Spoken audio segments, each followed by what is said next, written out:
Kevin. Kevin. Yes. From 2 West. Yes. Unafanya nini hapa chini?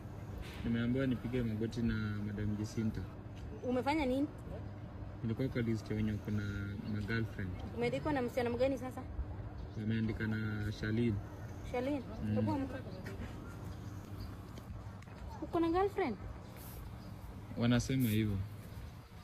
Wanasema na nani? Unajua unasomeshwa na nini hii shule? Mama yako analeta tu mboga. Na si mboga tu, sukuma na kunde. Unajua hiyo? Najua. Wewe si ndio unaambia wewe unatoka Nairobi na wewe ni jirani yangu hapa Ngira, si ndio? Si ndio wewe tulikupigia arambe ukikuja form 1?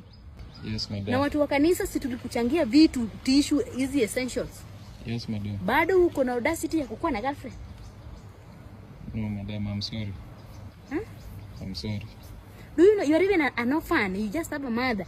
Unataka niende niambie mama yako apatwe na pressure, si ndio? I'm sorry. Why are you behaving like you are rich and you're not rich? Wow. The other time si ulikuwa umesniko basi tunaenda Nairobi. Yes. Ulikuwa unaenda Nairobi kwa nani? Kuna ni vile natamani tu kwenda Nairobi. Utaenda.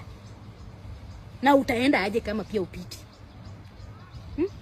Si last time umechapwa hapo kwa watu wa bottom? Yes, madam. Head start umepata grade gani? Nilikuwa na D+. D+. The other time ulikuwa na D-. Unadhani umeimprove? Kidogo tu. Do better kijana, unasikia? Yes, madam. Do better. Unataka kuleta girlfriend aende lisho na nani mboga ya mama yako? Hapana. Do better, okay? Yes, madam. Ushapick CRE? Bado. Unangoja nini? Hiyo tu ndio itakusaidia upate C-. Unanisikia? Yes. That is a booster. All students that are doing bad academic wise wanachagua CRE.